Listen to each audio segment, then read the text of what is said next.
মই খুব গৌৰৱান্বিত হৈছোঁ কাৰণ তাইক মই খুব পঢ়িবলৈ উৎসাহ দিছিলোঁ।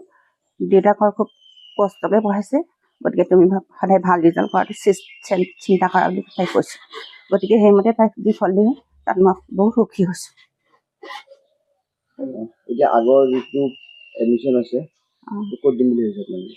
এতিয়া তাইক মই বৰ্তমান BA2 এডমিশ্যন ল'ব কৈছোঁ আৰু পৰাপক্ষত তাইক GNM পঢ়াৰ মই ইচ্ছা কৰিছোঁ। মোৰ নাম শ্ৰীমতী বাৰ্বী চাংমাই। মই ৰংপুৰ কনিষ্ঠ মহাবিদ্যালয়ৰ পৰা 81.8% উত্তীৰ্ণ হৈছোঁ। মই ইংৰাজীত 59, অসমীয়াত 92, ইকনমিক্সত 87, পলিটিকেল চায়েন্সত 87, তাৰ পৰা ছ'চিয়লজিত 83 আৰু এডুকেশ্যনত 84 উত্তীৰ্ণ হৈছোঁ। ভালেই লাগিছে। মোৰ কোনো টাইম নাছিল, মই যেতিয়া মন যায় পঢ়িছিলোঁ আৰু এই ক্ষেত্ৰত মা দেউতা আৰু ছাৰ বাইদেউহঁতক ধন্যবাদ জ্ঞাপন কৰিছোঁ।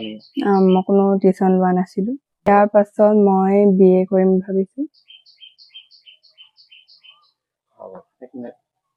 পিতৃ হিচাপে ভালেই লাগিছে, ভালো লাগিছে। এইফালে ভাল লগা সময়খিনি মানে ল'ৰাই বহুত কষ্ট কৰি পঢ়িলে, এতিয়া ভৱিষ্যতটোহে এতিয়া কি কৰিব পাৰোঁ। কিন্তু যদি কোনোবা দল সংগঠন বা কিবা হেৰি আগবাঢ়ি আহে কোনোবা পায়, তেতিয়া যদি পাৰোঁ আৰু আগলৈ আগবঢ়াই নিব পাৰিম বুলি ভাবিছোঁ। মই এতিয়া বৰ্তমান টেম্পু চালক হিচাপে আছোঁ আৰু খেতি কৰোঁ, আৰু বিশেষ একো নাই। আনন্দিত হৈছেনে নিজৰ সন্তানৰ ৰিজাল্ট পাই পেলাই? আনন্দিতই হৈছোঁ, বহুত কষ্ট কৰি পঢ়িছে, ভাল লাগিছে, ৰাইজেও ভাল পাইছে।